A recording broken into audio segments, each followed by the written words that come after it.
Hi hello friends, welcome back to our channel. ഇന്നത്തെ റീഡിങ്ങിൽ നമ്മൾ നോക്കാനായിട്ട് പോകുന്നത്, നിങ്ങൾ സ്നേഹിക്കുന്ന വ്യക്തി ആരോടും പറയാത്തതായിട്ട് എന്ത് കാര്യമാണ് നിങ്ങളെക്കുറിച്ച് അവർ മനസ്സിൽ സൂക്ഷിക്കുന്നത് എന്നുള്ളൊരു കാര്യമാണ്. ആരോടും പറയാത്ത ഒരു കാര്യം, നിങ്ങളെക്കുറിച്ചുള്ള ഒരു കാര്യം അവർ മനസ്സിൽ സൂക്ഷിക്കുന്നുണ്ടെങ്കിൽ അതെന്താണ് എന്നുള്ളതാണ് നമ്മളോട് നോക്കാനായിട്ട് പോകുന്നത്. അപ്പോൾ ആദ്യമായിട്ടാണ് ഈ ഒരു ചാനൽ കാണുന്നത്, ദയവായി സബ്സ്ക്രൈബ് ചെയ്തതിന് ശേഷം തുടർന്ന് വീഡിയോ കാണാനായിട്ട് ശ്രമിക്കുക. അതുപോലെ തന്നെ ഇതൊരു ജനറൽ റീഡിംഗ് ആണ്, ടൈംലെസ് ആണ്, ജെൻഡർലെസ് ആണ്. എപ്പോഴാണോ നിങ്ങൾ ഈ ഒരു വീഡിയോ കാണുന്നത് ആ ഒരു സമയം മുതൽ നിങ്ങൾക്ക് ഇത് റെസിനേറ്റ് ആയി തുടങ്ങുന്നതായിരിക്കും. ഇതിൽ വരുന്ന ക്ലോസ്, സിറ്റുവേഷൻസ്, എനർജീസ് ഇതെല്ലാം നിങ്ങളുമായിട്ട് റെസിനേറ്റ് ചെയ്യുന്നുണ്ടെങ്കിൽ ഇതൊരു ഗൈഡൻസ് മെസ്സേജ് മാത്രമായിട്ട് എടുക്കുക. നീ റെസിനേറ്റ് ചെയ്യുന്നില്ല എന്ന് നിങ്ങൾക്ക് തോന്നുകയാണെങ്കിൽ വിട്ടേക്ക്. ഫോഴ്സ്ഫുള്ളി ആരും റെസിനേറ്റ് ചെയ്യാനായിട്ട് നിൽക്കരുത്. പോസിറ്റീവായിട്ട് തിങ്ക് ചെയ്യുക. നല്ലൊരു റീഡിങ് കിട്ടാനായിട്ട് പ്രാർത്ഥിക്കാം. അപ്പോൾ നമ്മൾ കാർഡുകൾ ഷഫിൾ ചെയ്യുന്ന സമയത്ത് നല്ലൊരു റീഡിങ് കിട്ടാനായിട്ട് പ്രാർത്ഥിക്കണം.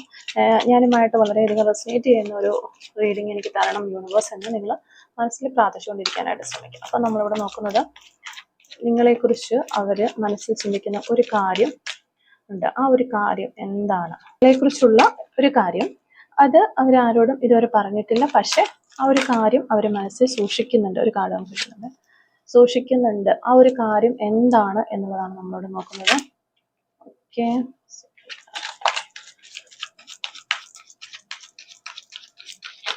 ഓക്കെ. അപ്പോൾ നിങ്ങളുടെ പേഴ്സൺ നിങ്ങളെക്കുറിച്ച് ഒരു കാര്യം മനസ്സിൽ ചിന്തിക്കുന്നുണ്ട്. ആ ഒരു കാര്യം അവർ ഇതുവരെ ആരുമായിട്ട് ഷെയർ ചെയ്തിട്ടില്ല. അവർ നിങ്ങളെക്കുറിച്ച് മനസ്സിൽ ചിന്തിക്കുന്ന ആ ഒരു കാര്യം എന്താണ് എന്നുള്ളതാണ് നമ്മളോട് നോക്കാനായിട്ട് പോകുന്നത്. എന്താണ് അവർ നിങ്ങളെക്കുറിച്ച് മനസ്സിൽ ചിന്തിക്കുന്ന ആ ഒരു കാര്യം എന്നുള്ളതാണ് നമ്മൾ നോക്കുന്നത്. ഓക്കെ, നിങ്ങളുടെ പേഴ്സൺ ഇതുവരെ ആ ഒരു കാര്യം, നിങ്ങളെക്കുറിച്ചുള്ള ഒരു കാര്യമാണ്. ആ ഒരു കാര്യം ആരുമായിട്ടും ഷെയർ ചെയ്തിട്ടില്ല. പക്ഷെ അതെന്താണ് ആ ഒരു കാര്യം? നിങ്ങളെക്കുറിച്ച് ചിന്തിക്കുമ്പോൾ അവർക്ക് മനസ്സിൽ വരുന്ന ഒരു കാര്യമാണ്. ആ ഒരു കാര്യം എന്താണ് അവർ മനസ്സിൽ സൂക്ഷിച്ചു വെച്ചിട്ടുള്ളത്? ആരോടും പറയാതെ നിങ്ങളെക്കുറിച്ച് അവർ ചിന്തിക്കുന്ന ആ ഒരു കാര്യം എന്താണ്? ക്യൂൻ ഓഫ് വാൻഡ്സ് ആണ് നമുക്കിവിടെ മാസ്റ്റർ കാർഡായിട്ട് കിട്ടിയിട്ടുള്ളത്. അപ്പോൾ ഇതാണ് നമുക്കിവിടെ കിട്ടിയിരിക്കുന്ന ഒരു സ്പ്രെഡ്. ഈ ഒരു സ്പ്രെഡിൽ നമ്മൾ നോക്കുന്നത്, നിങ്ങൾ സ്നേഹിക്കുന്ന വ്യക്തി ആരോടും പറയാതെ നിങ്ങളെക്കുറിച്ച് മനസ്സിൽ സൂക്ഷിക്കുന്ന കുറച്ച് കാര്യങ്ങളുണ്ട്. ആ ഒരു കാര്യങ്ങളാണ് നമ്മൾ നോക്കുന്നത്. അപ്പോൾ ഇവിടെ നമ്മൾ നോക്കുമ്പോൾ, അവരുടെ മനസ്സിനുള്ളിലേക്ക് നമ്മൾ നോക്കുമ്പോൾ, അവരുടെ ഫീലിങ്സുകൾ നോക്കുമ്പോൾ, ഇവർക്ക് ഏറ്റവും ശക്തമായിട്ട് നിങ്ങളോട് ഒരു സ്ട്രോങ് ആയിട്ടുള്ള ഒരു ആഴത്തിലുള്ള ഒരു സ്നേഹത്തിൻ്റെ സൂചന നമുക്കിവിടെ കാണാനായിട്ട് പറ്റുന്നുണ്ട്. അവർ നിങ്ങളെ സാധാരണ രീതിയിൽ ഒരു ക്രഷ് അല്ലെങ്കിൽ ജസ്റ്റ് ഒരു സിറ്റുവേഷൻഷിപ്പ് അല്ലെങ്കിൽ തമാശയ്ക്ക് വേണ്ടിയിട്ട് അല്ലെങ്കിൽ ആ ഒരു രീതിയിൽ ഈ ഒരു പേഴ്സൺ ഒരിക്കലും കാണുന്നില്ല എന്നുള്ളതാണ് നമുക്ക് മനസ്സിലാവുന്നത്. അതായത് ഈ ഒരു പേഴ്സണ് നിങ്ങളോടുള്ളത് സാധാരണ രീതിയിലുള്ള ഒരു ക്രഷ് അല്ല, ഒരു ജെന്യുവൻ ആയിട്ടുള്ള ഇമോഷണൽ കണക്ഷൻ ആയിട്ട് തന്നെയാണ് നമുക്കിവിടെ കാണാനായിട്ട് പറ്റുന്നത്. അപ്പോൾ അവരുടെ ഹൃദയത്തിൽ നിങ്ങളെക്കുറിച്ച് വളരെ റൊമാൻറ്റിക് ആയിട്ടുള്ള ഫീലിങ്സുകൾ ഉണ്ട് എന്ന് നമുക്ക് വ്യക്തമായിട്ട് അറിയാനായിട്ട് സാധിക്കുന്നുണ്ട്. പക്ഷെ അത് തുറന്ന് പറയാനായിട്ട് അവർ തയ്യാറാകുന്നില്ല എന്നുള്ളതാണ് നമുക്ക് പിന്നീട് മനസ്സിലാവുന്ന ഒരു കാര്യം. പിന്നെ അവർ വളരെ കൺഫ്യൂസ്ഡ് ആയിട്ടുള്ള ഒരു സ്റ്റേജിലൂടെയാണ് കടന്നു പോയിക്കൊണ്ടിരിക്കുന്നത്. ചിലപ്പോൾ നിങ്ങളെക്കുറിച്ച് അവർ ചില സമയങ്ങളിലൊക്കെ ഡ്രീമിംഗ് ഒക്കെ കാണുന്നുണ്ട്. പക്ഷെ ഒരു ഇൻസെക്യൂരിറ്റി ആ ഒരു സമയത്ത് കൂടി അവർക്ക് ഉണ്ടാകുന്നുണ്ട് എന്നുള്ളതാണ്. അതായത് ഇതൊരു ശരിയായ സമയമാണോ, ഇവര് എന്നെക്കുറിച്ച് എന്താണ് കരുതുന്നത്, എങ്ങനെയൊക്കെയുള്ള ഡൗട്ടുകൾ ഈ ഒരു പേഴ്സൺ ഉണ്ടാകുന്നതായിട്ടുള്ള എനർജീസ് നമുക്ക് മനസ്സിലാകുന്നുണ്ട്. അപ്പോൾ ആ ഒരു ഡ്രീമിങ്ങും കാര്യങ്ങളൊക്കെ നടക്കുമ്പോൾ ആ ഒരു റൊമാൻറ്റിക് ആയിട്ടുള്ള ഫീലിങ്സുകളൊക്കെ നിങ്ങളോട് തോന്നുന്നതിൻ്റെ ഓപ്പോസിറ്റ് സൈഡിൽ, അതാണ് നമ്മൾ കൺഫ്യൂസ്ഡ് ആണ് എന്ന് പറയുന്നത്. ഓപ്പോസിറ്റ് സൈഡിൽ അവർ ചിന്തിക്കുന്നുണ്ട്, ഇതൊരു കറക്റ്റ് ആയിട്ടുള്ള സമയമാണോ, അവരെന്നെക്കുറിച്ച് ഞാൻ എന്തെങ്കിലും ഈ ഒരു രീതിയിലൊക്കെ അപ്രോച്ച് ചെയ്ത് കഴിഞ്ഞാൽ അവരെന്നെക്കുറിച്ച് എന്തെങ്കിലും കരുതുമോ എന്നൊക്കെയുള്ള ഒരു ഇൻസെക്യൂരിറ്റീസും ഡൗട്ട്സും ഒക്കെ ആ ഒരു സൈഡിൽ നമുക്ക് കാണാനായിട്ട് പറ്റുന്നുണ്ട്. അപ്പം അതായത് അവരാരോടും പറയാതെ ഷെയർ ചെയ്യാത്ത കുറേയേറെ രഹസ്യങ്ങളായ, അതായത് ഹിഡൻ ഫിയേഴ്സ് അവർക്കുണ്ട്, ഒരു പേടികളൊക്കെ അവർക്കുണ്ട്. പക്ഷെ ഈ ഒരു കാര്യം, ഈ ഒരു ഇൻസെക്യൂരിറ്റീസും കാര്യങ്ങളെല്ലാം അവർക്ക് വന്നിട്ടുള്ളത് എവിടെ നിന്നാണെന്ന് നോക്കിക്കഴിഞ്ഞാൽ പാസ്റ്റിലെ ഒരു എക്സ്പീരിയൻസിൽ നിന്നാണ് നമുക്ക് മനസ്സിലാക്കാനായിട്ട് പറ്റുന്നത്. അതുകൊണ്ട് അവർ തുറന്നു പറയാനായിട്ട് പേടിക്കുന്നതായിട്ടാണ് നമുക്ക് കാണുന്നത്. ഓക്കെ, ഇത് പിന്നെ നമുക്കിവിടെ 5 ഓഫ് സോർഡ്സും 10 ഓഫ് സോർഡ്സ് ഒക്കെ വന്നിരിക്കുന്ന വളരെ ഡീപ്പായിട്ടുള്ള ഒരു എനർജിയാണ്. അവർ നിങ്ങളുമായിട്ട് ബന്ധപ്പെട്ട് ഒരു ഇമോഷണൽ പെയിൻ ഫീൽ ചെയ്യുന്നുണ്ടാവാം എന്നുള്ളതാണ് നമുക്ക് മനസ്സിലാകുന്നത്. ഒരു പക്ഷേ ഒരു മിസ്അണ്ടർസ്റ്റാൻഡിങ് നിങ്ങൾ തമ്മിൽ ഉണ്ടായിട്ടുണ്ടാകാം. അതായിരിക്കും നമുക്ക് ഇവിടുത്തെ മൂൺ കാർഡ് എന്ന് പറയുമ്പോൾ, മൂൺ കാർഡിൽ ആ ഒരു ഹിഡൻ ആയിട്ടുള്ള പേടികൾ അവർക്കുണ്ട് എന്ന് പറയുന്നത്. പാസ്റ്റിലെ എക്സ്പീരിയൻസ് എന്ന് പറയുമ്പോഴത്തേക്കും, പാസ്റ്റിലെ ഈ ഒരു റിലേഷൻഷിപ്പിൽ നിന്നും പലതരത്തിലുള്ള പ്രശ്നങ്ങൾ ഉണ്ടായിട്ടുണ്ടാവാം. നിങ്ങൾ തമ്മിൽ പല മിസ്അണ്ടർസ്റ്റാൻഡിങ് കാര്യങ്ങളും ഒക്കെ വന്ന സമയത്ത് പല പ്രശ്നങ്ങളും വന്നിട്ടുണ്ടാകും. ആ ഒരു പ്രശ്നങ്ങൾ എക്സ്പീരിയൻസ് ചെയ്തത് കൊണ്ട് ഇനിയും നിങ്ങൾ ആ ഒരു രീതിയിൽ ഈ ഒരു പേഴ്സണോട് പെരുമാറുമോ അല്ലെങ്കിൽ സംസാരിക്കുമോ എന്നൊക്കെ അവർ പേടിക്കുന്നതായിട്ടുള്ള ഒരു എനർജീസ് ആണ്. അതുകൊണ്ട് തന്നെ ആ ഒരു ഇമോഷൻസ് തുറന്ന് കാണിച്ച് നിങ്ങളിലേക്ക് വരാനായിട്ട് അവർ മടിക്കുന്ന എനർജീസ് നമുക്ക് ഇവിടെ കാണുന്നുണ്ട്. അപ്പോൾ നിങ്ങൾ തമ്മിൽ ഒത്തിരി മിസ്അണ്ടർസ്റ്റാൻഡിങ്ങൾ ഉണ്ടായിട്ടുള്ളതായിട്ടാണ് നമുക്കിവിടെ കാണാനായിട്ട് പറ്റുക.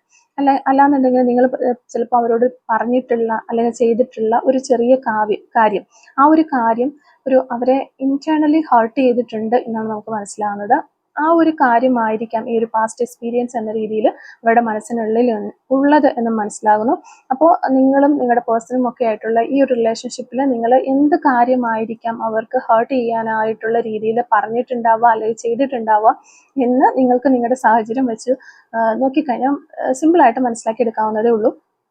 അപ്പോൾ അങ്ങനെ അവരെ ഇന്റേണലി ഹേർട്ട് ചെയ്ത ഒരു കാര്യമുണ്ട്. ആ ഒരു കാര്യം ഉള്ളത് കൊണ്ട് തന്നെയാണ് ഇനിയും നിങ്ങളിലേക്ക് വന്നു കഴിഞ്ഞു കഴിഞ്ഞാൽ നിങ്ങൾ എന്താണ് അവരെ കുറിച്ച് ചിന്തിക്കുക, അല്ലെങ്കിൽ അവരോട് വീണ്ടും ആ പഴയ പോലെയൊക്കെ ദേഷ്യപ്പെടുവോ, അല്ലെങ്കിൽ ആ പറഞ്ഞ പോലെ വീണ്ടും പറയുവോ, അല്ലെങ്കിൽ അവരെ ഒരു മിസ്അണ്ടർസ്റ്റാൻഡിങ് ചെയ്യുവോ എന്നൊക്കെ അവര് ചിന്തിക്കുന്നുണ്ട്. അപ്പൊ നിങ്ങൾ ഇവിടെ നമുക്ക് മനസ്സിലാവുന്ന ഒരു കാര്യം, നിങ്ങൾ എന്ത് കാര്യത്തിനാണോ അവരെ തെറ്റിദ്ധരിച്ചത് ആ ഒരു കാര്യം സത്യമായതല്ല എന്നുള്ളതാണ്. അത് നിങ്ങൾ റോങ് ആയിട്ട് മനസ്സിലാക്കിയ ഒരു കാര്യമാണ് എന്നുള്ളൊരു ഗൈഡൻസ് നമുക്ക് കിട്ടുന്നുണ്ട് കേട്ടോ. അപ്പം അതൊക്കെയാണ് നമ്മൾ ജസ്റ്റ് അത് പറഞ്ഞു പോയപ്പോൾ പറഞ്ഞതേ ഉള്ളൂ. ഈ ഒരു കാര്യങ്ങളൊക്കെ ഇവരുടെ മനസ്സിനുള്ളിലുണ്ട്. ആ ഒരു വേദന അവർ ക്യാരി ചെയ്യുന്നുണ്ട്. പലപ്പോഴും നിങ്ങളോട് സ്നേഹത്തോടെയും അല്ലെങ്കിൽ വളരെ കെയറിങ്ങോടെയും അല്ലെങ്കിൽ നിങ്ങളുടെ കൂടെയൊക്കെ ആയിരിക്കുന്ന സമയത്ത് പോലും ആ കഴിഞ്ഞു പോയ ആ ഒരു പ്രശ്നം അല്ലെങ്കിൽ ആ ഒരു സംഭവം ഈ ഒരു വ്യക്തിയുടെ മനസ്സിനുള്ളിൽ അവരെ എപ്പോഴും ഹേർട്ട് ചെയ്യുന്നുണ്ട് എന്നുള്ളതാണ്. പക്ഷെ അവരത് പുറത്ത് കാണിക്കുന്നില്ല എന്നുള്ളതാണ് നമുക്ക് മനസ്സിലാകുന്നത്. ഉള്ളിൻ്റെ ഉള്ളിൽ ആ ഒരു വിഷയം സ്റ്റിൽ അവർ ക്യാരി ചെയ്യുന്നു എന്നുള്ളത് നമുക്ക് മനസ്സിലാകുന്നുണ്ട്. പിന്നെ ഇവിടെ നമുക്കൊരു ടവർ കാർഡ് കാണാനായിട്ട് വരുന്നുണ്ട്. അപ്പം ഇവിടെ ഒരു സഡൻ റിയലൈസേഷൻ ആണ് നമുക്ക് കാണാൻ സാധിക്കുന്നത്. നിങ്ങളെക്കുറിച്ച് അവർക്കൊരു എന്തോ ഒരു കാര്യങ്ങളൊക്കെ മനസ്സിലായി എന്നുള്ളതാണ്. നിങ്ങൾ എന്താണ് എന്നുള്ള ആ ഒരു സത്യം അവർ മനസ്സിലാക്കുന്നു. അതായത് ഈ ഒരു പേഴ്സൺ തന്നെയാണ് എനിക്ക് ശരിയായിട്ടുള്ള ഒരു വ്യക്തി എന്നുള്ള ഒരു സഡൻ ക്ലാരിറ്റി ഈ ഒരു സമയത്ത് ഈ ഒരു പേഴ്സൺ വരുന്നതായിട്ട് നമുക്ക് കാണാനായിട്ട് സാധിക്കുന്നത്. അപ്പം ഇവർക്ക് നിങ്ങളുടെ ഒരു ക്യാരക്ടറിൽ നിന്നാകാം, അല്ലെങ്കിൽ നിങ്ങൾ ചെയ്തതോ പറഞ്ഞതോ കുറച്ച് കാര്യങ്ങളാകാം. ആ ഒരു കാര്യങ്ങൾ ഒഴിച്ച് ബാക്കി എല്ലാ കാര്യങ്ങളിലും നിങ്ങൾ ഓക്കെ ആണ് എന്നുള്ള ഒരു രീതിയിലാണ് ഈ ഒരു പേഴ്സന്റെ ചിന്താഗതികൾ പോയിക്കൊണ്ടിരുന്നത്. അപ്പൊ ഇപ്പോൾ ഈ ഒരു സമയത്ത് ഇവിടെ നമുക്ക് ആ ഒരു നിങ്ങളാണ് ശരിയായിട്ടുള്ള ഒരു വ്യക്തി, അവർക്ക് ചേരുന്ന ഒരു പേഴ്സൺ നിങ്ങൾ തന്നെയാണ് എന്നൊരു ആറ്റിറ്റ്യൂഡിലേക്ക് ഈ ഒരു വ്യക്തിയുടെ ഫീലിങ്സും മൈൻഡും എല്ലാം മാറിയിരിക്കുന്നതായിട്ട് നമുക്ക് മനസ്സിലാവുന്നുണ്ട്. ഒരു സഡൻ ക്ലാരിറ്റി ഇവിടെ വന്നിരിക്കുന്നു എന്നുള്ളതാണ്. ഇവരെ ഞാൻ ഒരിക്കലും നഷ്ടപ്പെടുത്താനായിട്ട് പാടില്ല എന്ന് ഈ ഒരു പേഴ്സൺ ചിന്തിക്കുന്ന എനർജീസ് നമുക്ക് കിട്ടുന്നുണ്ട്. അപ്പോൾ നിങ്ങൾ നഷ്ടപ്പെട്ടു പോകുമോ എന്നുള്ളൊരു പേടിയും ഇവർക്കുള്ളതായിട്ട് മനസ്സിലാക്കാനായിട്ട് സാധിക്കുന്നുണ്ട്. അപ്പോൾ ഈ ഒരു കാര്യങ്ങളൊക്കെ ഉണ്ടെങ്കിൽ തന്നെയും ചിലപ്പോൾ ഇപ്പം നിങ്ങൾ ഒരു ലെസ് കോണ്ടാക്റ്റിലൊക്കെ പോയിക്കൊണ്ടിരിക്കുന്ന ആളുകളായിരിക്കാം. അപ്പം നിങ്ങളുടെ കോമൺ ഫ്രണ്ട്സിനോടൊക്കെ ഈ ഒരു പേഴ്സൺ പറയുന്നത് ഈ ഒരു റിലേഷൻഷിപ്പിൽ എനിക്ക് വലിയ ഇതില്ല, അല്ലെങ്കിൽ ഞാൻ ഓക്കെ അല്ല, ഇത് ശരിയാവുമെന്ന് തോന്നുന്നില്ല, അങ്ങനെയൊക്കെയുള്ള ഒരു രീതിയിലായിരിക്കും ഔട്ട്ഫിറ്റ് കൊടുക്കുന്നത്. അല്ലെങ്കിൽ നിങ്ങളുടെ കൂടെ ഉള്ള പേഴ്സൺ ആണെങ്കിൽ കൂടിയും ഒരു നിങ്ങളെ ശരിക്കും മനസ്സിലാക്കിയതായിട്ട് അല്ലെങ്കിൽ നിങ്ങളെ ഒരു ലോങ് ടൈം കമ്മിറ്റ്മെന്റ് ആയിട്ട് കൂടെ കൂട്ടുന്നതായിട്ട് പോലും നിങ്ങൾക്ക് ഫീൽ ചെയ്തിട്ടുണ്ടാവില്ല. കാരണം അവരിതൊന്നും പുറത്ത് കാണിക്കുന്നില്ല എന്നുള്ളതാണ്. പക്ഷെ ഇവര് എല്ലാ കാര്യങ്ങളും മനസ്സിലാക്കുന്നുണ്ട് എന്നുള്ളതാണ്. അവർക്ക് ആ റിയലൈസേഷൻ ഉണ്ടായിട്ടുണ്ട് എന്ന് നമുക്കിവിടെ കാണാനായിട്ട് പറ്റുന്നുണ്ട്. പിന്നെ കൂടുതലായിട്ടും ഇവർ പേടിക്കുന്ന ഒരു കാര്യം, അത് ഇവർ ആരോടും തന്നെ പറഞ്ഞിട്ടില്ല, അല്ലെങ്കിൽ അങ്ങനെ ഒരു കാര്യം ഉണ്ടെന്നുള്ള കാര്യം പോലും ഇവർ പുറത്ത് കാണിക്കുന്നില്ല. ചിലപ്പോൾ നിങ്ങളോടൊക്കെ പറയുന്നത് നിങ്ങൾക്ക് താല്പര്യം ഉണ്ടെങ്കിൽ നിങ്ങൾ പൊക്കോ, എന്തെങ്കിലും പ്രശ്നങ്ങളോ കാര്യങ്ങളോ ഉണ്ടാകുന്ന സമയത്ത് അവർ പുറത്തേക്ക് പുറമേ പറയുന്നത് അങ്ങനെ ആയിരിക്കാം. അവർക്ക് വലിയ ഇൻട്രസ്റ്റ് ഇല്ല ഇതിൽ നിൽക്കാൻ എന്നുള്ള രീതിയിലായിരിക്കും അവരൊരു ഔട്ട്ഫിറ്റ് കൊടുക്കുന്നത്. നിങ്ങളോട് അത് നേരിട്ടും അവർ പറയുന്നുണ്ടാകാം, നിങ്ങൾക്ക് എന്നെ മനസ്സിലാക്കാനായിട്ട് സാധിക്കുന്നില്ല, അല്ലെങ്കിൽ എന്നെ ഉൾക്കൊള്ളാനായിട്ട് പറ്റുന്നില്ലെങ്കിൽ നിങ്ങൾ പൊക്കോളൂ എന്നുള്ള രീതിയിലായിരിക്കും അവർ സംസാരിക്കുന്നത്. പക്ഷെ അവരുടെ ഉള്ളിൻ്റെ ഉള്ളിൽ നിങ്ങളെ നഷ്ടപ്പെടുമോ എന്നുള്ളൊരു ഭയങ്കരമായിട്ടുള്ളൊരു പേടി അവർക്കുള്ളതായിട്ട് നമുക്ക് കാണാനായിട്ട് പറ്റുന്നുണ്ട് എന്നുള്ളതാണ്. പിന്നെ അവർ പുറത്തേക്ക് വളരെ ഒരു സ്ട്രോങ് ആയിട്ട് ആറ്റിറ്റ്യൂഡൊക്കെ കൺട്രോൾ ചെയ്ത് നിൽക്കുന്നതായിട്ടുള്ള ഒരു ഔട്ട്ഫിറ്റാണ്. അതായത് എംബ്രർ കാർഡും അതുപോലെ ക്യൂൻ ഓഫ് സോഴ്സും നോക്കുമ്പോൾ നമുക്ക് അതെല്ലാം കാണാനായിട്ട് പറ്റുന്നത്. വളരെ സ്ട്രോങ് ആയിട്ട് നിൽക്കുന്ന ഒരു പേഴ്സണൽ എനർജിയാണ് അവർ കൊടുക്കുന്നത്. എപ്പോഴും അവർ അങ്ങനെ കൊടുക്കാനായിട്ട് പരമാവധി അവർ ശ്രമിക്കുന്നുണ്ട്. അപ്പോൾ ഫീലിങ്സുകളൊക്കെ ഉള്ളിൻ്റെ ഉള്ളിലുണ്ട്. പക്ഷെ അവരുടെ ഒരു ഈഗോ അത് കൺട്രോൾ ചെയ്ത് നിർത്താനായിട്ട് അവരെ സഹായിക്കുന്നു എന്നുള്ളതാണ് ഇവിടെ നമുക്ക് കിട്ടുന്നത്. ആ ഒരു ഈഗോ കാരണം അവർ ആ ഫീലിങ്സുകൾ പുറത്തേക്ക് വിടുന്നില്ല എന്നുള്ളതാണ്. അപ്പൊ നിങ്ങളോട് ചില സമയങ്ങളിലൊക്കെ വളരെ ഒരു കൂളായിട്ടൊക്കെ ബിഹേവ് ചെയ്യുന്ന ഒരു വ്യക്തിയായിരിക്കാം. പക്ഷെ എങ്കിൽ കൂടിയും ഒരു പരിധിക്കപ്പുറം അവർ കിടക്കത്തില്ല. അവരവിടെ ഒരു ബൗണ്ടറി സെറ്റ് ചെയ്ത് വെച്ചിട്ടുണ്ട്. അതിന്റെ ഉള്ളിൽ നിന്നുകൊണ്ടുള്ള കാര്യങ്ങളെ അവർ ചെയ്യുള്ളൂ. അത് അവരെ തന്നെ കൺട്രോൾ ചെയ്യുന്നതാണ്. അപ്പൊ ഇതെന്തിനു വേണ്ടിയാണെന്ന് ചോദിച്ചു കഴിഞ്ഞാൽ ശരിക്കും പറഞ്ഞാൽ ഇതൊരു സംരക്ഷണം എന്ന് വേണം നമുക്ക് പറയാം. അവരെ തന്നെ സംരക്ഷിക്കുന്നു. ഒരു പ്രൊട്ടക്ഷൻ മെക്കാനിസം എന്ന് നമുക്ക് ഇതിനെ വിളിക്കാൻ പറ്റും. ആ ഒരു രീതിയിലുള്ള എനർജിയിലാണ് ഈ ഒരു പേഴ്സൺ നിൽക്കുന്നത്. അപ്പം ക്യൂൻ ഓഫ് സോൾസിന്റെ എനർജി പറയുന്നത് അവർ നിങ്ങളെ ശരിക്കും ഒരു ഇന്റലിജന്റ് പേഴ്സൺ ആയിട്ട് കാണുന്നുണ്ട്. അതുപോലെ ഒരു സ്ട്രോങ് പേഴ്സണാലിറ്റി ആയിട്ടും കാണുന്നുണ്ട്. കാരണം നല്ല മെന്റൽ സ്ട്രെങ്ത് ഉള്ള ഒരു സ്ട്രോങ് ആയിട്ടുള്ള ഒരു പേഴ്സൺ ആണ്. ബുദ്ധിപരമായ കാര്യങ്ങളൊക്കെ ചിന്തിച്ച് നല്ല രീതിയിൽ കാര്യങ്ങൾ കിഴിഞ്ഞ് കെട്ടിയേക്ക് എടുക്കാനായിട്ട് കഴിവുള്ള ഒരു പേഴ്സൺ ആണ് നിങ്ങളെന്ന് അവർ മനസ്സിലാക്കുന്നുണ്ട്. അതുകൊണ്ട് തന്നെ ഒരു കാര്യങ്ങളും നിങ്ങളോട് ഒരു കെയർലെസ് ആയ രീതിയിൽ സംസാരിക്കുന്നില്ല. അങ്ങനെ കെയർലെസ് ആയ രീതിയിൽ സംസാരിക്കാനായിട്ട് അവർ പേടിക്കുന്നു എന്നുള്ളതാണ്. കാരണം അവർ കെയർലെസ് ആയ രീതിയിൽ എന്തെങ്കിലും പറഞ്ഞാൽ പോലും അതിന്റെ ഉള്ളർത്ഥങ്ങൾ എന്താണ് എന്ന് മനസ്സിലാക്കാനുള്ള ഒരു ബുദ്ധി നിങ്ങൾക്കുണ്ട് എന്നുള്ളൊരു കാര്യം ഈ ഒരു വ്യക്തി മനസ്സിലാക്കുന്നുണ്ട് എന്നുള്ളതാണ്. അപ്പോൾ ഈ ഒരു കാര്യങ്ങളൊക്കെ ഈ ഒരു പേഴ്സൺ മനസ്സിലാക്കിയിട്ടുണ്ടെങ്കിലും അതൊന്നും പുറത്തേക്ക് കാണിക്കാനായിട്ട് ഈ ഒരു വ്യക്തി ഇഷ്ടപ്പെടുന്നില്ല, അല്ലെങ്കിൽ താല്പര്യപ്പെടുന്നില്ല എന്നുള്ളതാണ് നമുക്ക് മനസ്സിലാകുന്നത്. അപ്പം എന്താണെന്ന് വെച്ച് കഴിഞ്ഞാൽ അവരുടെ ഒരു സ്ട്രെങ്ത് നല്ല രീതിയിൽ ഒരു സ്ട്രെങ്ത് എനർജിയിൽ നിൽക്കുന്നു എന്ന രീതിയിൽ നിങ്ങളെ കാണിക്കാനാണ് അവർ ഇഷ്ടപ്പെടുന്നത്. അപ്പൊ നിങ്ങളുടെ മുന്നിൽ ആ ഒരു വീക്ക്നെസ് ആയിട്ട് അല്ലെങ്കിൽ ഒരു വീക്കാണ് ആ ഒരു പേഴ്സൺ എന്ന് തോന്നാനായിട്ട് അവർ ഇഷ്ടപ്പെടുന്നില്ല എന്നുള്ളതാണ്. അതുകൊണ്ട് തന്നെ അവരുടെ ഒരു ട്രൂ ആയിട്ടുള്ള സത്യസന്ധമായിട്ടുള്ള ആ ഒരു വൾനറബിലിറ്റി ഒന്നും അവർ നിങ്ങളുടെ മുന്നിൽ കാണിക്കുന്നില്ല. അവരതെല്ലാം ഹൈഡ് ചെയ്ത് വെക്കുന്നു എന്നുള്ളതാണ്. ആ ഒരു സോഫ്റ്റ്നെസ്സും കാര്യങ്ങളും അവരുടെ മനസ്സിനുള്ളിലുള്ള ആ സോഫ്റ്റ് ആയിട്ടുള്ള എല്ലാ കാര്യങ്ങളും അവർ മറച്ചു പിടിക്കുന്നു എന്നുള്ളതാണ് നമുക്കിവിടെ കാണാൻ പറ്റുന്നത്. പിന്നെ ഒരു ദിവസം പെട്ടെന്ന് ഒരു സഡൻ കമ്മ്യൂണിക്കേഷൻ ചെയ്യാനുള്ള ഒരു സാധ്യത നമുക്കിവിടെ കാണാനായിട്ട് വരുന്നുണ്ട്. അപ്പം ഇപ്പൊ ലെസ് കോണ്ടാക്റ്റിലായിരിക്കാം, നോ കോണ്ടാക്റ്റിലുള്ളവരായിരിക്കാം, എങ്ങനെയാണെങ്കിലും നിങ്ങളിലേക്ക് ഒരു സഡൻ കമ്മ്യൂണിക്കേഷൻ വരാനുള്ള സാധ്യത നമ്മൾ കാണുന്നുണ്ട്. നൈറ്റ് ഓഫ് സോർഡ്സും 3 ഓഫ് പെന്റിക്കിൾസും അതാണ് നമുക്ക് പറഞ്ഞു തരുന്നത്. അപ്പോൾ ചിലപ്പോൾ അത്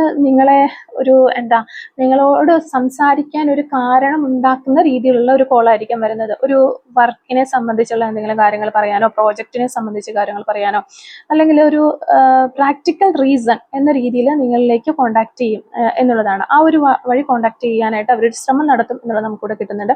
അപ്പോൾ അവർ ഈ ഒരു റിലേഷൻഷിപ്പിന്റെ കാര്യം വരുമ്പോഴത്തേക്കും വളരെ സീരിയസ് ആയിട്ട് ഒന്ന് ബിൽഡ് ചെയ്ത് എടുക്കാനായിട്ട് അവർക്ക് ആഗ്രഹമുണ്ട്. ഒരു കാഷ്വൽ ആയിട്ടുള്ള രീതിയിൽ പൊക്കോട്ടെ എന്ന രീതിയിലല്ല അവർ ഇതിനെക്കുറിച്ച് ചിന്തിക്കുന്നത് എന്നുള്ളതാണ്. പിന്നെ നിങ്ങളെക്കുറിച്ച് ചിന്തിക്കുമ്പോൾ ഈ ഒരു ക്യൂൻ ഓഫ് വാൻഡ്സ് നമുക്ക് പറഞ്ഞു തരുന്നത് അവർ നിങ്ങളെ വളരെ ഒരു അട്രാക്റ്റീവ് ആയിട്ടുള്ള ഒരു പേഴ്സൺ ആയിട്ട് കാണുന്നുണ്ട്. വളരെ കോൺഫിഡന്റ് ആയിട്ട് നിൽക്കുന്ന ഒരു പേഴ്സൺ ആയിട്ടാണ് അവർ നിങ്ങളെ കാണുന്നത്. ഒരു മാജിക്കൽ പരമായിട്ടുള്ള ഒരു പേഴ്സണാലിറ്റി എന്ന രീതിയിൽ അവർ നിങ്ങളെ കാണുന്നു.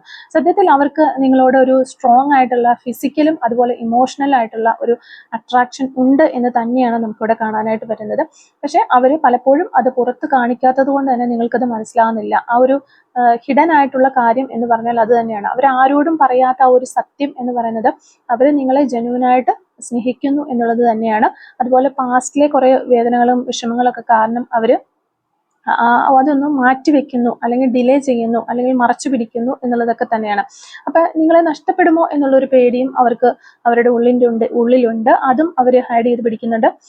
ഈഗോ ഉള്ളത് കൊണ്ട് തന്നെ അവർക്ക് സോഫ്റ്റ് ആയിട്ടുള്ള ഫീലിങ്സിലും കാര്യങ്ങളെല്ലാം നിങ്ങളോട് ഉണ്ടെങ്കിൽ പോലും ഈഗോ ഉള്ളത് കൊണ്ട് അത് തുറന്ന് പറയുന്നില്ല എന്നുള്ളതാണ്. പക്ഷെ അവരുടെ ഹൃദയത്തിൽ നിങ്ങൾ എന്നും എപ്പോഴും ഒരു സ്പെഷ്യൽ ആണ് എന്നുള്ളൊരു കാര്യവും നമുക്കിവിടെ മനസ്സിലാവുന്നുണ്ട്. അപ്പോൾ ഈ ഒരു സമയത്ത് ഇത്തരം കാര്യങ്ങളാണ് നമുക്കിവിടെ മനസ്സിലാകുന്നത്. ഈ ഒരു സമയത്ത് നിങ്ങൾ എന്ത് ചെയ്യണം എന്നുള്ളൊരു കാര്യം നമുക്ക് യൂണിവേഴ്സിന്റെ ഫാദറിന്റെ ഗൈഡൻസ് ആയിട്ട് ചോദിച്ചു കഴിഞ്ഞാൽ നമുക്ക് കിട്ടുന്നത്, ഈ ഒരു ബന്ധത്തിൽ ഒരു മ്യൂച്വൽ ഫീലിങ്സ് ഉണ്ട് എന്ന് നമുക്ക് മനസ്സിലാകുന്നുണ്ട്. രണ്ടുപേർക്കും അങ്ങോട്ടും ഇങ്ങോട്ടും ഒരു സ്നേഹവും കാര്യങ്ങളും ഫീലിങ്സും കാര്യങ്ങളും എല്ലാം ഉണ്ട്. അപ്പോൾ ഇവിടെ മെയിനായിട്ടും ഒരു ഈഗോ മൂലം ഉണ്ടാകുന്ന തർക്കങ്ങളും ഫൈറ്റുകളും എല്ലാം നിങ്ങൾ അവോയ്ഡ് ചെയ്യാനായിട്ട് ശ്രമിക്കണം. ഒരു സൈലന്റ് ആയിട്ട് നിൽക്കുന്ന, അതായത് ഇപ്പോൾ ഒരു പ്രശ്നം വന്നു, പിന്നെ അതൊരു ലെസ് കോണ്ടാക്റ്റിലേക്ക് പോയി, ഒരു നോ കോണ്ടാക്റ്റിലേക്ക് പോയി, അങ്ങനെ സൈലന്റ് ആയിട്ട് മാറി നിൽക്കുന്ന, അല്ലെങ്കിൽ ഒരു സൈലന്റ് ട്രീറ്റ്മെന്റ് നിങ്ങളുടെ പേഴ്സൺ നിങ്ങൾ കൊടുക്കുന്നുണ്ടായിരിക്കാം. ആ ഒരു സൈലന്റ് ട്രീറ്റ്മെന്റ് നിർത്തണം എന്നുള്ളതാണ് യൂണിവേഴ്സിന് കിട്ടുന്ന ഗൈഡൻസ്. പിന്നെ നല്ല സോഫ്റ്റ് ആയിട്ടുള്ള ഒരു കമ്മ്യൂണിക്കേഷൻ ട്രൈ ചെയ്യാനായിട്ട് ശ്രമിക്കുക എന്നുള്ളതാണ്. അപ്പോൾ ചെറിയ ചെറിയ കെയറിങ് മെസ്സേജസ് പോലും വലിയൊരു ഡിഫറൻസ് ഈ ഒരു റിലേഷൻഷിപ്പിൽ ഉണ്ടാക്കും, വലിയൊരു മാറ്റം കൊണ്ടുവരും എന്നുള്ളതാണ് യൂണിവേഴ്സ് നമുക്ക് തരുന്ന ഗൈഡൻസ്. ഓക്കെ, അതുപോലെ തന്നെ ഓവർ തിങ്കിങ് കുറയ്ക്കുക. നിങ്ങൾ തന്നെ ഒരു കൺഫ്യൂഷൻ ഉണ്ടാക്കുന്നുണ്ടാവാം. അപ്പം ആ ഒരു നിങ്ങൾ തന്നെ കുറെ കാര്യങ്ങൾ ഊഹാപോഹങ്ങളോട് കൂടിയിട്ട് ആ ഒരു പേഴ്സണെ മിസ്അണ്ടർസ്റ്റാൻഡ് ചെയ്യുകയും അതിനെ ബേസ് ചെയ്തിട്ട് കുറേയേറെ പേടികൾ അവരുടെ മനസ്സിൽ ഉണ്ടാക്കാനായിട്ട് ഇടയാക്കുകയും ചെയ്യുന്നു എന്നാണ് കാണുന്നത്. അപ്പം അത് ഒന്ന് ഒഴിവാക്കുക. അതുപോലെ തന്നെ അവര് എങ്ങനെയൊക്കെ വിചാരിച്ചിരിക്കാം എന്നുള്ള ഒരു മെന്റൽ സ്റ്റോറീസ്, അത് മാനസികമായിട്ട് നമ്മൾ തന്നെ ചിന്തിച്ച് അവരിങ്ങനെ ആയിരിക്കാം വിചാരിക്കുന്നത്, അവരങ്ങനെ ആയിരിക്കാം വിചാരിക്കുന്നത്, അല്ലെങ്കിൽ അവരിത് പറഞ്ഞത് അതുകൊണ്ടായിരിക്കാം ഇപ്പോൾ അവരിങ്ങനെ ആയിരിക്കാം പോയിക്കൊണ്ടിരിക്കുന്നത് എന്നൊക്കെ നമ്മൾ തന്നെ ഒരു സ്റ്റോറീസ് ഉണ്ടാക്കുക. അപ്പൊ അങ്ങനെയുള്ള സ്റ്റോറീസ് ഉണ്ടാക്കുന്നത് നിർത്തുക, ഓവർ തിങ്ക് ചെയ്യുന്നത് നിർത്തുക, ഡയറക്റ്റ് ഒരു കാര്യങ്ങൾക്ക് ക്ലാരിറ്റി നേടാനായിട്ട് ശ്രമിക്കുക എന്ന യൂണിവേഴ്സിന്റെ ഭാഗത്ത് നിന്ന് ഗൈഡൻസ് കിട്ടുന്നുണ്ട്. പിന്നെ പേഷ്യൻസ് ആണ് എപ്പോഴും ഈ ഒരു എല്ലാ റിലേഷൻഷിപ്പിന്റെയും കീ എന്ന് പറയുന്നത്, കീ വേർഡ് എന്ന് പറയുന്നത് പേഷ്യൻസ് തന്നെയാണ്. ഒരു കാര്യത്തിനും ആരെയും ഫോഴ്സ് ചെയ്യരുത്. നിങ്ങൾ ഫോഴ്സ് ചെയ്ത് പുഷ് ചെയ്യാനായിട്ട് ശ്രമിച്ചാൽ അത് വീണ്ടും അകന്നകന്ന് പോവുകയുള്ളൂ എന്നുള്ളതാണ് നമുക്ക് യൂണിവേഴ്സിൽ നിന്ന് കിട്ടുന്ന ഒരു ഗൈഡൻസ്. വളരെ കാമായിട്ടും ഒരു കോൺഫിഡൻറ്റോടു കൂടിയുള്ള എനർജി മെയിൻറ്റെയിൻ ചെയ്യാനായിട്ട് നിങ്ങൾ ശ്രമിക്കാം. ഇമോഷണൽ കൺട്രോൾ ആണ് നിങ്ങളുടെ ഏറ്റവും വലിയൊരു പവർ എന്നുള്ളൊരു കാര്യം മനസ്സിലാക്കാം. നിങ്ങൾക്ക് ഈ ഒരു പേഴ്സണോട് ഒരു ലവ് ഉണ്ട് എങ്കിൽ, വളരെയധികം ഒരു സ്നേഹം ഉണ്ടെങ്കിൽ പോലും ഒരിക്കലും നിങ്ങൾ സെൽഫ് റെസ്പെക്റ്റ് കളഞ്ഞിട്ട് ഒരു കോംപ്രമൈസും തയ്യാറാകരുത് എന്ന് യൂണിവേഴ്സ് പറയുന്നുണ്ട്. അതുപോലെ ഒത്തിരി ഈ ഒരു പേഴ്സണിന് വേണ്ടിയിട്ട് അവൈലബിൾ ആകാതിരിക്കാനായിട്ട് ശ്രമിക്കുക എന്നുള്ളതാണ്. കാരണം നമ്മൾ ഒത്തിരി അവൈലബിൾ ആകുന്ന സമയത്ത് നമുക്കൊരു വിലയില്ലാതാകും എന്നുള്ളതാണ്. അതുകൊണ്ട് തന്നെ ഒത്തിരി അവൈലബിൾ ആകാതിരിക്കാനായിട്ട് ശ്രമിക്കുക. ബൗണ്ടറീസ് കറക്റ്റായിട്ട് ക്ലിയർ ആയിട്ട് വെക്കുക. ഒരു സ്ട്രോങ് എനർജി കാണിക്കുമ്പോൾ ആ ഒരു പേഴ്സൺ കൂടുതലായിട്ടും ഈ ഒരു റിലേഷൻഷിപ്പിൽ കൂടുതലായിട്ടും സീരിയസ് ആയിട്ട് നിൽക്കാനുള്ള ഒരു സാധ്യത നമ്മളിവിടെ കാണുന്നുണ്ട് എന്നുള്ളതാണ്. അപ്പോൾ അതാണ് യൂണിവേഴ്സ് നമുക്ക് തരുന്ന ഒരു ഗൈഡൻസ്. ഇനി നിങ്ങൾ തമ്മിൽ എന്തെങ്കിലും മിസ്അണ്ടർസ്റ്റാൻഡിങ് കാര്യങ്ങളൊക്കെ ഉണ്ട് എന്നുണ്ടെങ്കിൽ ഒരു ഇൻഡയറക്റ്റ് ആയിട്ട് ഹിന്റ് വഴിയൊക്കെ അത് പറയാതിരിക്കാനായിട്ട് ശ്രമിക്കുക. ഒരു മച്ചുവർ ആയിട്ടുള്ള കോൺവെർസേഷൻ കൊണ്ട് അത് ക്ലാരിഫൈ ചെയ്യുക എന്നുള്ളതാണ്. അല്ലാതെ നമ്മൾ വളഞ്ഞു പോയി മൂക്കെ പിടിക്കുന്ന രീതിയിൽ ഈ ഒരു പേഴ്സണോട് പറയാതിരിക്കാനായിട്ട് ശ്രമിക്കുക. നമുക്കുള്ള ഫീലിങ്സ് ഇന്നതാണ്, എനിക്ക് തോന്നുന്നത് ഇന്നതാണ് എന്നുള്ളൊരു കാര്യം മച്ചുവർ ആയിട്ടുള്ള കോൺവെർസേഷനോട് അറിയിക്കാം. ഇനി അപ്പോൾ ഈ ഒരു സൈലന്റ് ആയിട്ടുള്ള കാര്യങ്ങൾ നിങ്ങളുടെ ഇടയിൽ നിൽക്കുന്നത്ര, സൈലന്റ് ആയിട്ട് ഈ റിലേഷൻഷിപ്പ് പോകുന്നത്ര കാലം ആ ഒരു പെയിന് ഇങ്ങനെ നീണ്ടു പോകും എന്നുള്ളതാണ്. അപ്പോൾ ആ ഒരു ഡിസ്റ്റൻസും അതനുസരിച്ച് കൂടി പോകും. അപ്പോൾ നിങ്ങൾ സൈലൻസ് മാറ്റിയിട്ട് ഒരു കമ്മ്യൂണിക്കേഷന് വേണ്ടിയിട്ട് ട്രൈ ചെയ്യുക എന്ന് യൂണിവേഴ്സ് പറയുന്നുണ്ട്. അപ്പോൾ ഈ ഡിസ്റ്റൻസ് കുറഞ്ഞു വരാനുള്ള ചാൻസ് ഉണ്ട് എന്നുള്ളതാണ്. അപ്പോൾ അതുപോലെ തന്നെ ഇമോഷൻസ് കൂടുതലായിട്ട് ഓവർ ഇമോഷൻസ് കൊടുക്കാതിരിക്കുക. ഒരു റൈറ്റ് ടൈമിൽ വരുന്ന സമയത്ത് നല്ല കമ്മ്യൂണിക്കേഷനോടുകൂടി നിങ്ങൾ ഈ റിലേഷൻഷിപ്പിലേക്ക് വീണ്ടും പോകാനായിട്ട് ശ്രമിക്കുക എന്നുള്ളതാണ്. റൈറ്റ് ടൈം നോക്കി ക്ലിയർ ആയിട്ടും സത്യസന്ധമായിട്ടും ഉള്ള ഒരു കോൺവെർസേഷനോ കമ്മ്യൂണിക്കേഷനോ ഒക്കെ നടത്താനായിട്ട് ശ്രമിക്കുക. ഓവർ ഇമോഷൻ ടെസ്റ്റുകൾ ഒഴിവാക്കുക. സിമ്പിൾ ആൻഡ് ഡയറക്റ്റ് ആയിരിക്കണം. പറയാനുള്ള കാര്യങ്ങൾ അവർക്ക് മനസ്സിലാകുകയും ചെയ്യണം. സിമ്പിൾ ആയിരിക്കണം, ഡയറക്റ്റ് ആയിട്ട് പറയാനായിട്ട് ശ്രമിക്കുക. അതോടൊപ്പം തന്നെ നിങ്ങൾ ചെയ്യേണ്ട ഒരു കാര്യം എന്ന് വെച്ചിട്ടുണ്ടെങ്കിൽ, നിങ്ങളെ ഗ്ലോ അപ്പ് ചെയ്യാനുള്ള കാര്യങ്ങൾ, നിങ്ങളുടെ എനർജി ഗ്ലോ അപ്പ് ചെയ്യാനുള്ള കാര്യങ്ങൾ ചെയ്യുക എന്നുള്ളതാണ്. ഇപ്പോൾ നിങ്ങൾ ഫോക്കസ് ചെയ്യുക, നിങ്ങളുടെ ഒരു സെൽഫ് ഗ്രോത്തിനെ ഫോക്കസ് ചെയ്യുക, അല്ലെങ്കിൽ നല്ല കോൺഫിഡൻസ് ആയിട്ട് ഇരിക്കാനായിട്ട് ശ്രമിക്കാം. അതൊക്കെ നിങ്ങൾക്കൊരു അട്രാക്റ്റീവ് എനർജി കൊണ്ടുവരും എന്നാണ് യൂണിവേഴ്സ് പറയുന്നത്. അപ്പോൾ നിങ്ങൾ എപ്പോഴാണോ നിങ്ങളിലേക്ക് തന്നെ ഫോക്കസ് ചെയ്യാനായിട്ട് ശ്രമിക്കുന്നത്, ആ ഒരു സമയത്ത് നിങ്ങൾക്കൊരു ബാലൻസ് വരികയും അതോടൊപ്പം തന്നെ ഇത് ഒരു റിലേഷൻഷിപ്പിന് ഒരു ബാലൻസ് കൊണ്ടുവരികയും ചെയ്യും എന്നുള്ളതാണ്. അപ്പം ഫൈനലായിട്ട് പറയുകയാണെങ്കിൽ, നിങ്ങളൊരു കാമായിട്ട് ഇരിക്കുക, അതുപോലെ തന്നെ ഈഗോ ഫൈറ്റ് അവോയ്ഡ് ചെയ്യുക, പിന്നെ ഒരു സെൽഫ് റെസ്പെക്ട് മെയിൻറ്റെയിൻ ചെയ്യുക, അതുപോലെ തന്നെ സത്യസന്ധമായിട്ടും കൺട്രോൾഡ് ആയിട്ടുമുള്ള കമ്മ്യൂണിക്കേഷൻസ് നടത്താനായിട്ട് ശ്രമിക്കുക. വളഞ്ഞു മൂക്കെ പിടിക്കുന്ന കാര്യങ്ങളൊക്കെ അത് വിടുക. ഡയറക്റ്റ് ആയിട്ട് സിമ്പിളായിട്ട് കാര്യങ്ങൾ പറയാനായിട്ട് ശ്രമിക്കുക. പിന്നെ ലാസ്റ്റ് ആൻഡ് ഫൈനൽ നമുക്ക് കിട്ടുന്ന ഗൈഡൻസ് സെൽഫ് ഗ്രോത്ത് ഫോക്കസ് ചെയ്യുക എന്നുള്ളതാണ്. അപ്പോൾ ഇത്തരം കാര്യങ്ങളാണ് ഈ ഒരു റീഡിങ്ങിൽ നിന്ന് നമുക്ക് മനസ്സിലാക്കി എടുക്കാനായിട്ട് സാധിച്ചിട്ടുള്ളത്. അപ്പോൾ ഈ ഒരു റീഡിങ്ങുമായിട്ട് റിലേറ്റ് ചെയ്ത് വരുന്ന കുറച്ച് ക്ലൂസ് അങ്ങോട്ട് നമുക്ക് വേണ്ടി നോക്കാം. Clues related to this reading. Okay, clues related to this reading. Okay, first clue നമുക്ക് കിട്ടുന്നത് പേഷ്യൻസ് എന്ന് പറയുന്ന ഒരു ക്ലൂ ആണ്. ഹെൽത്ത് ഇഷ്യൂസ്, ഈ ഒരു സമയത്ത് നിങ്ങൾക്ക് നിങ്ങളുടെ പേഴ്സണൊക്കെ ഹെൽത്ത് ഇഷ്യൂസ് ഉള്ള ഒരു സമയമായിരിക്കാം. മ്യൂസിക് എന്ന് പറയുന്ന ഒരു ക്ലൂ നമുക്കിവിടെ കിട്ടുന്നുണ്ട്. മ്യൂസിക്കുമായിട്ട് റിലേഷൻഷിപ്പിന് എന്തെങ്കിലും ബന്ധമുണ്ടാകുക എന്ന് വിചാരിക്കുന്നു. ക്രേസ് ഓൺ വെഹിക്കിൾസ്, വണ്ടികളോട് ക്രേസ് ഉള്ള ഒരു വ്യക്തിയായിരിക്കാം നിങ്ങൾ, അല്ലെങ്കിൽ നിങ്ങളുടെ പേഴ്സൺ എന്ന് വിചാരിക്കുന്നു. 1988 എന്ന് പറയുന്നൊരു വർഷം കിട്ടുന്നുണ്ട്. ഇടുക്കി ജില്ലയിൽ നിന്നുള്ള ആളുകളായിരിക്കാം നിങ്ങളോ നിങ്ങളുടെ പേഴ്സണോ, അല്ലെങ്കിൽ ഇടുക്കി ജില്ലയ്ക്ക് ഈ റിലേഷൻഷിപ്പുമായിട്ട് എന്തെങ്കിലും ബന്ധമുണ്ടാകാമെന്ന് വിചാരിക്കുന്നു. നമ്പർ 22 നമുക്കിവിടെ കിട്ടുന്നുണ്ട്. ലെറ്റർ ജി നമുക്ക് കിട്ടുന്നുണ്ട്. എബ്രോഡ് ഉള്ള വ്യക്തികളായിരിക്കാം നിങ്ങൾ, അല്ലെങ്കിൽ നിങ്ങളുടെ പേഴ്സൺ എബ്രോഡ് ഉള്ള ആളാകാൻ നിങ്ങൾ ചാൻസ് ഉണ്ട്. ദിസ് മന്ത്, ഈ ഒരു മാസം എന്നുള്ള ഒരു പോസിബിലിറ്റിയാണ് നമുക്ക് കിട്ടുന്നത്. 2 weeks വീണ്ടും ഒരു പോസിബിലിറ്റിയാണ്. December month. Number 40, letter P. White butterflies, ഈ ഒരു സമയത്ത് നിങ്ങൾ ഒത്തിരി വൈറ്റ് ബട്ടർഫ്ലൈസിനെ കാണുന്ന ഒരു സമയമായിരിക്കാം, അല്ലെങ്കിൽ നിങ്ങളുടെ പേഴ്സൺ വൈറ്റ് ബട്ടർഫ്ലൈസിനെ കാണുന്നുണ്ടാവുക എന്ന് വിചാരിക്കുന്നു. പെറ്റ് ലവേഴ്സ്, പെറ്റിനെയൊക്കെ ഒത്തിരി ഇഷ്ടപ്പെടുന്ന ആളുകളായിരിക്കാം. ഓറഞ്ച് കളർ ആയിരിക്കാം നിങ്ങൾക്ക് നിങ്ങളുടെ പേഴ്സണൽ ഇഷ്ടമുള്ള ഒരു കളർ എന്ന് വിചാരിക്കുന്നു. നമ്പർ 2 നമുക്കിവിടെ കിട്ടുന്നുണ്ട്. അതുപോലെ തന്നെ ട്രൂ ലവ്, ഒരു ട്രൂ ലവ് ആണ് ഇത് എന്നാണ് പറയുന്നത്. സെൽഫ് എംപ്ലോയി, സ്വന്തമായിട്ട് ബിസിനസ്സോ കാര്യങ്ങളൊക്കെ ചെയ്യുന്ന ഒരു വ്യക്തിയായിരിക്കും നിങ്ങൾ, അല്ലെങ്കിൽ നിങ്ങളുടെ പേഴ്സൺ എന്ന് വിചാരിക്കുന്നത്. സെൻസ് ഓഫ് ഹ്യൂമർ, നല്ല സെൻസ് ഓഫ് ഹ്യൂമർ ഉള്ള വ്യക്തികളാകാനുള്ള ചാൻസ് ഉണ്ട്. ഷോർട്ട് ടെമ്പേർഡ്, പെട്ടെന്ന് ദേഷ്യപ്പെടുന്ന വ്യക്തികളായിരിക്കാം നിങ്ങൾ, അല്ലെങ്കിൽ നിങ്ങളുടെ പേഴ്സൺ. ലോങ് ഹെയർ ഉള്ള വ്യക്തികളായിരിക്കും നിങ്ങൾ, അല്ലെങ്കിൽ നിങ്ങളുടെ പേഴ്സൺ ലോങ് ഹെയർ ഉണ്ടായിരിക്കാം എന്ന് വെച്ചിരിക്കുന്നു. ലോട്ട്സ് ഓഫ് ഫ്രണ്ട്സ്, ഒത്തിരി ഫ്രണ്ട്സ് ഉള്ള വ്യക്തികളായിരിക്കാം. Last and final clue number 29 ആണ്. അപ്പോൾ ഇത്രയും ക്ലൂസ് ആണ് ഈ ഒരു റീഡിങ്ങുമായിട്ട് റിലേറ്റ് ചെയ്ത് നമുക്ക് കിട്ടിയിട്ടുള്ളത്. അപ്പോൾ ഈ ഒരു ക്ലൂസും അതുപോലെ തന്നെ റീഡിങ്ങും ഒക്കെ നിങ്ങളുമായിട്ട് റെസിനേറ്റ് ചെയ്യുന്നുണ്ടെങ്കിൽ തീർച്ചയായിട്ടും കമന്റ് ചെയ്ത് അറിയിക്കാനായിട്ട് ശ്രമിക്കാം. അതുപോലെ തന്നെ റീഡിംഗ് ഇഷ്ടമാവുകയാണെങ്കിൽ തീർച്ചയായിട്ടും ലൈക്ക് ചെയ്യുക, കമന്റ് സെക്ഷനിലുള്ള ഹൈപ്പും കൂടി ഒന്ന് ചെയ്തിട്ട് പോകാനായിട്ട് ശ്രമിക്കുക. Thank you for watching.